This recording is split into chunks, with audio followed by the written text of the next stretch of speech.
Hello, and welcome to the CAS-E weekly lecture series. My name is Kelly Hayes, and I am a permanent fellow with CAS-E. And tonight, it's my great pleasure to introduce Dr. Stephan Palmié, a leading scholar of Afro-Caribbean cultures and Atlantic world studies. Stephan earned his MA in American Cultural History from the University of Munich, where he also completed his PhD and habilitation. From 1997 to 2002, he taught in the Department of History at the University of Maryland before moving to the University of Chicago, where he currently is the Norma and Edna Freeling Professor in the Department of Anthropology. Stephan's scholarship is notably innovative and methodologically audacious. In his 2023 book, Thinking with Ngangas, Stephan employs what he calls a preposterous method of reciprocal illumination.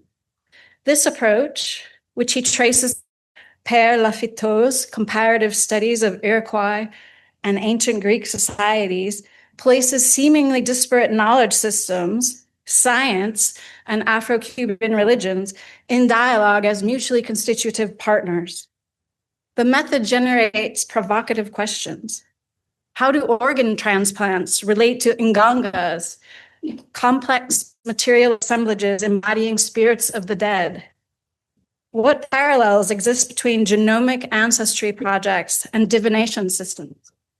These juxtapositions reveal the underlying logic that connects enchantment with experiment. In his prize-winning 2013 book, The Cooking of History, Stephan examines how scholars have studied Afro-Cuban religions. He challenges assumptions about African origins, authenticity, and cultural transmission, arguing that the religious formation is always in flux, urgent, rather than stable traditions rooted in a hypothetical African past. Beyond his focus on Afro-Cuban religion, Stephan's research interests encompass practices of historical representation and knowledge production, systems of slavery and unfree labor, constructions of race and ethnicity, medical anthropology, and the anthropology of food and cuisine. His work consistently interrogates the boundaries between tradition and modernity, demonstrating how religious practices and scientific knowledge are interconnected parts of the contemporary world rather than separate domains. And Stephan is also a foodie himself.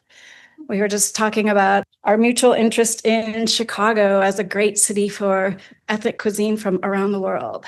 So please join me in welcoming Dr. Stephan. Well, thank you very much, Kelly, for most generous and gracious introduction. To add just one more thing, I actually like to cook and I like to think with food, but I'm not going to do this tonight. So I'm actually fairly aniconic. So, you'll see there's just one epigraph that I want you to keep in mind. And it's, of course, in a terrible font, but I'm also not the greatest bricoleur when it comes to technical stuff. So, in January of 1985, I stepped off the plane at Miami International Airport, determined to find my feet with Cuban exile practitioners of Regla de Ocha, or Santeria, an Afro-Cuban ritual tradition that had been carried to South Florida by the streams of migrants emanating from revolutionary Cuba since 1959. My original plan had been to do my doctoral fieldwork in Cuba, but since I had been unable to secure funding, I retooled my project towards the role that Santeria may have been playing in immigrant adaptation in the United States, and it got me a grant. I just said may have been playing, since the then existing literature on the subject revolved around latter-day Malinowskian psychological functionalism. The argument went something like this. While Trobriand islanders act matter-of-factly when it comes to fishing in the lagoon, they engage in all kinds of ritual fulminations when it comes to sailing on the high seas. Why? Well, because they can control their environment in the lagoon by rational means, whereas their incapacity to do so in the open ocean made them prone to seek irrational solutions. So, allegedly in the case of Miami's exiled Santeros. As my sponsors, a team of kindly medical anthropologists affiliated with Jackson Memorial Hospital's Office of Transcultural Education and Research, as these people had argued, what drove Cubans previously unaffiliated with African-derived ritual practices towards Santeria were acculturation-induced anxieties and insecurities. Now, different from my American age mates who began to study Santeria at the time, I must confess that I never met a practitioner of an Afro-Cuban ritual tradition, and there are several of them before. All I had to go by was the literature available then. And it predisposed me to just the kind of explanation I just briefly outlined. In other words, I expected to deal with fairly unstable people. That this was not so dawned upon me very soon. By 1985, Cubans practically owned Miami economically, and if there existed any acculturation-ridden demographic there at all, it would have been Anglos, both white and black, who felt increasingly under threat by the Hispanicization of their city. Besides, as one of my interlocutors, a diviner who doubled a laundromat attendant and, as he claimed, a private detective, told me early on, quote, "None of my clients are any crazier than you and I. You'll meet the man again." His name was Carlos.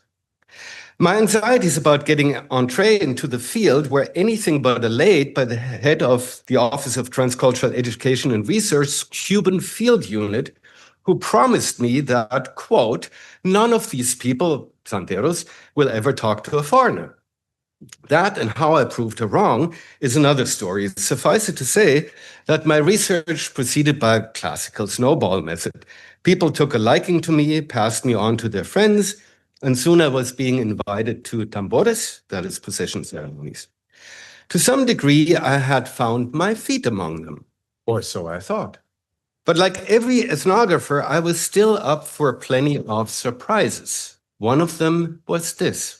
A major component of the regla de ocho is divination. Practitioners entertain what we might call a soft notion of predestination, our path in life, camino, that is, the best possible outcome of our earthly existence, is chosen at birth. It is due to our personal frailties and follies that we deviate from this path and fall in unnecessary adversity. Deities and spirits of the dead may watch over us as we plod along and may goad us towards the right decisions, which may or may not include undergoing initiations into a deity's cult. All this can be revealed by divination. Since Orunmila, the oracular deity, has been witness to the creation of the world, he knows all there ever was and all there ever will be. To the oracle, our lives are an open book.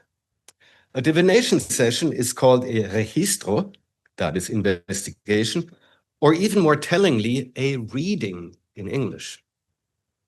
Now, as a doctoral student with a precariously small amount of funding, I quickly realized that apart from public procession ceremonies to which I could get myself invited if people found me reasonably simpatico, the rest of Regla de Ocho's ritual apparatus would not be observable unless I had the rituals performed for myself. Focusing on divination thus turned out to be a no-brainer. It was cheap, then at that time, $15 for anywhere between 45 minutes and an hour, and could be repeated in the back rooms of many of Miami's botanicas, that is, for selling ritual paraphernalia, or in diviners' homes virtually as often as I could afford it. Now, in the understanding of my interlocutors, this, of course, would have been an entirely unacceptable way of proceeding, irreverent to both diviners and the gods. I did it anyway, and not only thought that I learned something about how the divination process works, the client is indeed read like a book. You can't ask questions. At most, the oracle asks you questions like, the deities say this or that, is it true?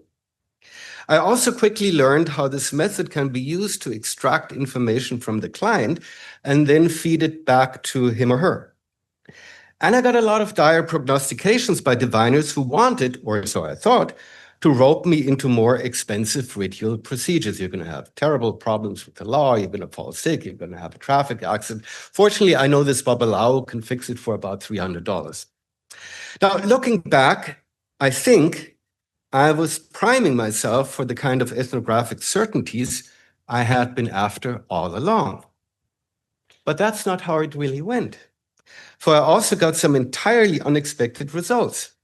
Using the language of my book, The Cooking of History, these weren't matters that I aimed to discover, like an astronomer can always discover a new star given a more powerful telescope, different from the logic divinatory practice that my graduate education had prepared me for, that is to discover these were unexpected, or these unexpected results were true finds in the sense of the Mexican philosopher Edmundo O'Gorman, who qualified Columbus as stumbling upon a hitherto unknown continent in his quest to discover a West, what O'Gorman calls the invention of America. Now, one of my unexpected finds was this. At some point in the summer of 1985, two of my diviner interlocutors, who had no knowledge of nor contact with each other, Miami is a big city after all, independently told me that of the spirit of a dead slave, muerto, who was hovering behind me as spirits are wont to do, watching my back, as it were. Both Carlos, the laundromat attendant who claimed to be a private eye, and Cecilia, a full-time ritual practitioner, described that spirit to me as a tall and slender, but powerfully built and very dark-skinned enslaved African who had lived and died in the Cuban cane fields. He wore a white shirt and trousers and had a red sash around his waist. Cecilia supplied me with a name, Tomás. Since neither I nor my forebears seemed to have any palpable connection with Africa or Cuba, it was clear to them that Tomás had nudged me towards doing field work on Afro-Cuban religion. Carlos told me that on a day that I felt somewhat depressed, and every field worker knows there are many of them, I should sit down in front of a mirror, smoke a cigar, drink a glass of rum, and then I would surely see him. I certainly tried, but never did. My wife once saw him, but that's another story. So what to do with Tomás? Fast forward to the late 1990s, when I was in my first job in the United States in a fairly traditionalist history department. The better part of my colleagues were social historians averse to any form of theory that didn't involve class conflict, let alone bore the slightest whiff of what they called postmodernism, which was a very ill-defined, negative epithet. For them, the suggestion that the spirit of a dead slave had brought me to my field site in Miami would have been as preposterous as the claim that the tempest unleashed by Shakespeare's exiled Duke of Milan had blown me there. Perhaps perversely, I still felt compelled to stick Tomás, or at least the idea of someone like him, into the prologue of that book that, a bit to my own surprise, got me tenure there before I moved on to Chicago and back into anthropology. Now, this is the argument that I hitched my Muerto Tomás to back then. Obviously, for Cecilia and Carlos, the idea that Tomás had driven me to their doorstep was an entirely reasonable explanation for why a young German would be barging in upon their lives. For me, it was a way to resolve my positionality too. The stances we took towards Tomás were proportional to each other, and in their case, it was a matter of what Peirce might have called abductive reasoning. In mine, it was that of the author of a book denouncing the violent Atlantic modernity, whose unwitting heir I, like us all moderns, unquestionably am. Horkheimer and Adorno's grim reflections on the dialectic of enlightenment helped to bring this thought into a kind of post-colonial focus. If Fernando Ortiz, Cecil R. James, Sidney Mintz, Paul Gilroy, Edouard Glissant, and so on were right in positing the Caribbean as both the primary focus and subsequent fulcrum of processes of global capitalist modernity, then the thought of someone like Tomás might provide me not only with a theory of my own implication in the subject matter of my investigations, but set a signpost for the limits of historical representation. For the truly shocking anonymity of millions of enslaved lives systematically wasted on Caribbean sugar plantations literally demands spectral forms of evidence to document the undocumentable. Tomás, in other words, became an analytic device. Though I hope it is clear that recalling him into my book was also part and parcel of an ethical project to give the unknown dead a space in the world whose heir I am. But I left it at that and have been rightly criticized for doing so by a younger cohort of ethnographers of Afro-Cuban ritual practices. For at the core of my mobilization of Tomás in Wizards and Scientists, that title of the book, at the core of that still lay the idea that he really stood for something else. A reminder, for example, of the haunted nature of a global capitalist modernity that strains to disavow its victims. Not that I think that this interpretation was wrong. Still, this aboutness is a bit of a red herring if we simply leave it at that.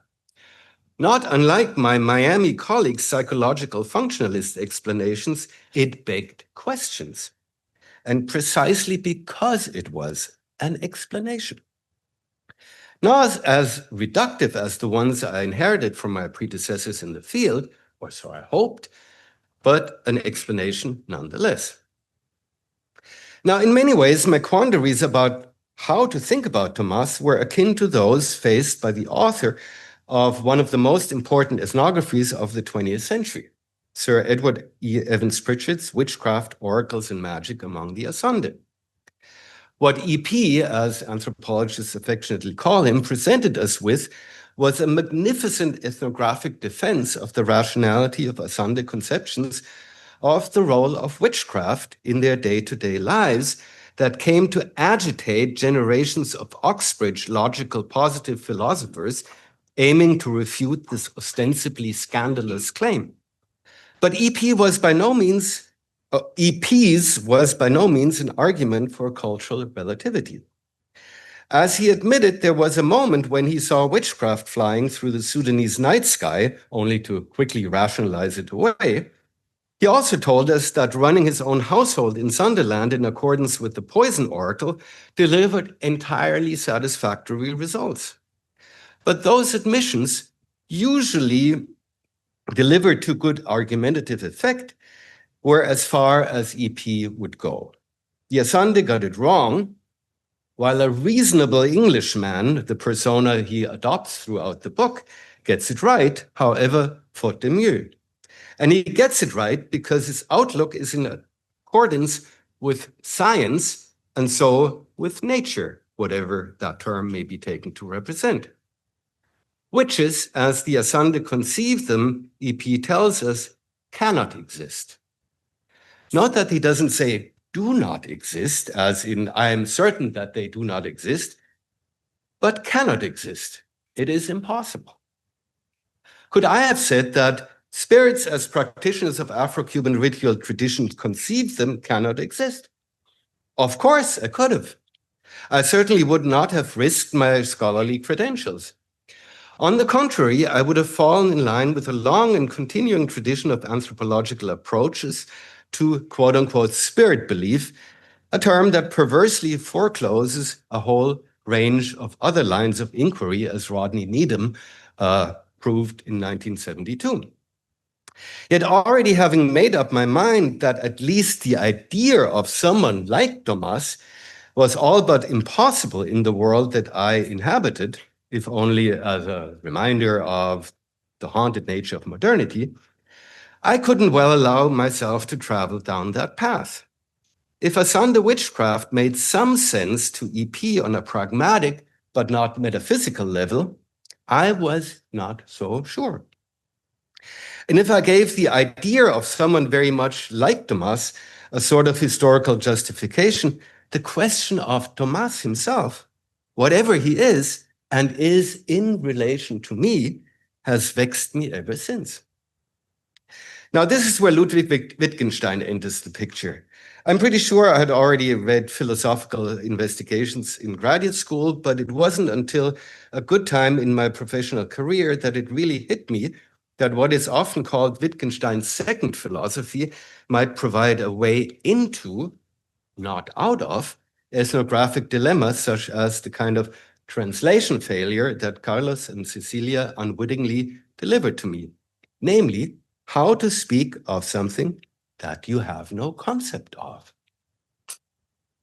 Now, philosophers have been debating whether there are 2 or 3 philosophies of Wittgenstein, but for anthropologists, the key concepts have been the notion of language games and forms of life that appear in Wittgenstein's writings beginning in the second half of the 1930s. Often this has been so for a reason more to do with hasty assimilations of these concepts to the notion of culture than with any thorough engagement with Wittgenstein's thought. Given Wittgenstein's emphasis on the capacity of learning to apply rules that render our behavioral and linguistic utterances intelligible to our consociates within a given form of life, his notion of language games has often been interpreted as a variation on conceptions of culture as a set of socially acquired intellectual, affective, and behavioral dispositions. But when Wittgenstein speaks of the capacity to follow rules as the constituent feature of language game participation, he means anything but such now long superseded conceptions of culture. To be sure, competence in a language game is no less socially acquired than linguistic competence itself, but in both cases, not only does playing such games allow for considerable leeway in our moves, a notion somewhat akin to Bourdieu's concept of controlled improvisation afforded by a given habitus. Rather, the material and practical environments of a single form of life can not only accommodate, but necessarily comprises a variety of contextually divergent language games. These, in turn, can come to reinforce or transform the material and ideational stakes involved in the game's participation as a form, or perpetuation as a form of life, or as part of a form of life. And yet, there is a bottom ground. And what Wittgenstein said about this in the posthumously published On Certainty is what belatedly helped me transcend the attempt to explain, an endeavor that Wittgenstein's radical anti-reductionism rigorously opposed, the attempt to explain the idea of someone like Tomás and confront, as far as I can, the game that Cecilia and Carlos invited me to play on their rather than on my terms. But let me first briefly return to EP's waffling when it came to the existence of Sunday witchcraft. For that was precisely the point on which the Wittgensteinian Peter Winch caught EP. In devising a cleverly contrived inversion of one of the key passages in Witchcraft, Oracles, and Magic, by systematically exchanging the words Sunday in European, mystical, and scientific, Winch gives us the following parody, as he calls it, of a passage on page 319 of Witchcraft, Oracles, and Magic. Now, I'll read that passage to you.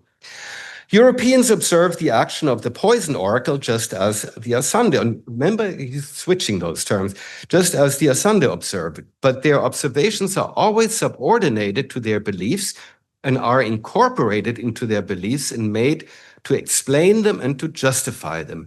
Let a Sande consider any argument that would utterly refute all European skepticism about the power of the oracle.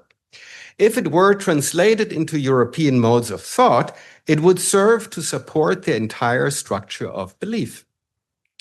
For their scientific notions are eminently coherent, being interrelated by a network of logical ties, and are so ordered that they never too crudely contradict mystical experience, but instead, experience seems to justify them. The European is immersed in a sea of scientific notions, and if he speaks about the Sunday poison oracle, he must speak in a scientific idiom. Key here is that in Wittgenstein's sense, both Sander and Europeans are following rules of games that occupy a constituent role in their respective forms of life. It just so happens that the games in question are structured by very different rules. Hence it is, in fact, EP who is committing a category mistake. Despite his ethnographic brilliance, despite the occasional confession to having developed a propensity for, as he unfortunately put it, thinking black in Sunderland, EP seemed unable to let go of what Wittgenstein would call a hinge proposition of his own form of life. A proposition on which doubt can turn, but which can never fall into doubt itself. That proposition was science, whatever that is, delivers description of the world that, unless falsified by better science, are universally true. In fact, as Wittgenstein's Oxford contemporary Collingwood argued, it wasn't even a proposition, but an absolute presupposition, a non-falsifiable foundation upon which falsifiable propositions can build. Much like, as we could say today, a set of platform codes on which right or wrong moves within a multiplayer online game can unfold. Unless we were the programmers of our own games, most unlikely situation in our offline social worlds, skepticism simply gets us nowhere. Bringing the scandal posed by witchcraft, oracles, and magic to such a boil caused Winch a whole lot of trouble with his philosopher colleagues, who scandalized him in the first round of the so-called rationality debate for suggesting what, after Bloor and Barnes and Latour, we have come to contemplate as symmetrical analyses. But what is at issue for me here is not the old relativist bugbear of the rationality debate. It is a question about the feasibility and necessary limitations of ethnography itself. Can we, in Wittgenstein's sense, become unhinged? I have no clear-cut answer to this question, but my hunch is that our very method, namely ethnography, should predispose ourselves to try. Remember here EP's cavalier assertions that the poison oracle was satisfactory enough in running its own household in Sunderland. Surely, after sufficiently long stints of fieldwork, many of us learn to inhabit worlds furnished rather differently from our own. Our interlocutors may still have thought of us as bumbling fools, but we think we have learned some of the ropes.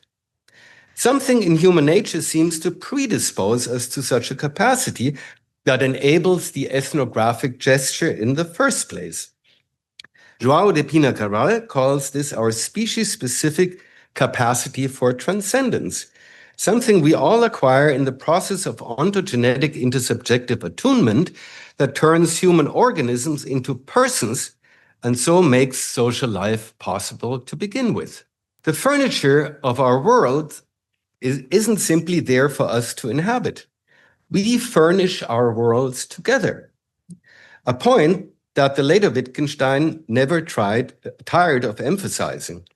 The limits, we could say, of our language mark the limits of my world, contrary to the Tractatus. As R.G. Collingwood rightly put it, and I quote, self-consciousness makes a person of what, apart from that, would simply be a sentient organism. The discovery of myself as a person is the discovery that I can speak and am thus a persona or speaker. In speaking, I am both speaker and a hearer. And since the discovery of myself as a person is also the discovery of other persons around me, it is the discovery of speakers and hearers other than myself. It is, that was the end of the quote, it is the discovery of a world, which for us can only be a social, intersubjective one. As G.E.R. Lloyd likes to point out, just like no, quote, student of ancient Greek philosophy admits to understanding Plato not at all, so no ethnographer returns from the field to say that he or she understood nothing of the society that was the subject of investigation. But if so, here's the ethnographer's real dilemma.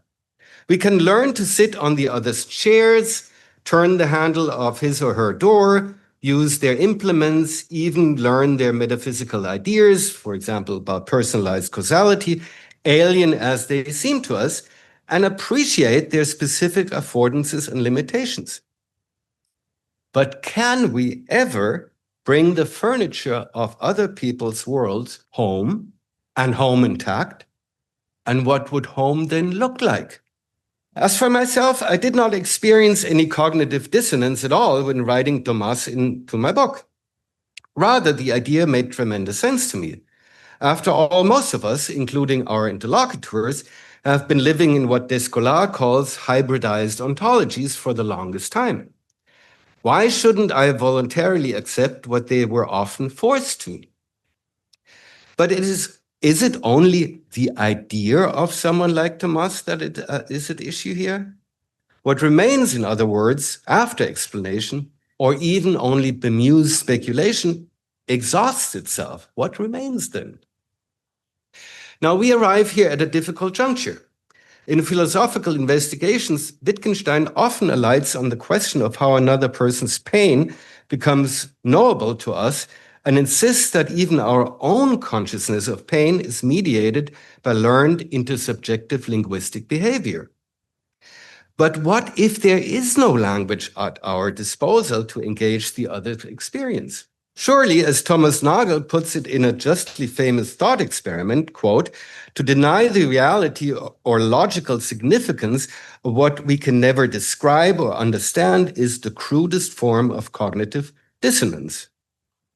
But such denial is neither necessary nor wanted, because after all, Santeros are not bats, as in Nagel's thought experiment. For consider this, in rendering Tomás, that is not just the idea of him, part and parcel of the scaffolding of that very mind that wrote my book, Wizards and Scientists, did I not, in some form or other, give him reality as part of my own being in the world? And do I not do so right now, if in a different sense? Were I to take seriously the implications of the ideas of my Miami interlocutors, then I could even rephrase this question in a more radical way. For under such a description, I might well not truly be the sole author of whatever I wrote about Tomás and about a whole lot else. And here's where things become unhinged in Wittgenstein's sense. For example, when it comes to the form of life that earns me my living. In a very real sense, entertaining this supposition negates a good part of the way in which, for example, the University of Chicago Press treats me as an unproblematic, self-contained, skin-bound author when it comes to their catalog or royalty and tax issues. On such terms, in other words, Palmié, in quotation marks, perhaps really an assemblage of sorts, might come undone and reveal itself instead as a precariously maintained island of stability carved out of a multiplicity of emergent and transforming relations. The result of a cut into the network, as Marilyn Strathern put it, of distributed minds and agencies. How can that be? I'm not, as you will have seen, rehearsing here the tired old death of the author argument championed by Michel Foucault or Roland Barthes. We've heard enough of that. What I want to get at instead here is the core of the ethnographic enterprise itself. Namely, the entailments of inviting Tomás, as delivered to me by Cecilia and Carlos, to occupy the position of a metaperson in the kind of intersubjective relationality that, as Donald Davidson persuasively argued, constitutes the bottom ground of any kind of knowledge of our own thinking, let alone our knowledge of any external world or of other minds. As Davidson puts it, and I quote, "It takes two to triangulate between self, world, and other." And then Davidson adds, two or, of course, more. It is Davidson or more that should interest us. especially if their form of life is structured by language games significantly different from our own. Now, if Davidson is right, then can I say that I have come to know any more about any or all of this, myself, the world, other minds, after Cecilia and Carlos inserted Tomás into my world? I think the answer is an unequivocal yes. I haven't made their absolute presuppositions my own, and I certainly haven't sought initiation, as a good number of my age mates among students of such matters have done, for reasons ranging from reasonably good to genuinely bad faith. Whatever that may have done for them, it was not for me, and apparently the gods didn't want it either. My world turns on other hinges. Instead, my accepting Tomás as a metaperson towards which I orient myself, if initially only as an intriguing hypothesis, eventually allowed me to exchange perspectives on and so participate in, to however uncertain degree, but a certain degree nonetheless, participate in the reality of something that distinctly is not a part of the world that I inhabit as a member of the University of Chicago's anthropology department, a green card holder in Trump's United States, a fellow at CAS-E, or any other such aspect of my day-to-day social being. Now, if this sounds odd to you, then consider this. Haven't I been conjuring with Wittgenstein's ghost all along? The man, after all, died some 3 generations ago. That I am able to engage him on the basis of the writings that he has left behind, most of which weren't published by himself, not only makes him a metaperson with whom I continue to agree or wrestle. My doing so, continuing to agree or wrestle with Wittgenstein, my doing so also prolongs his lease on life, not just in the great beyond, from where a spiritist might call forth his disincarnated presence, but in the very here and now.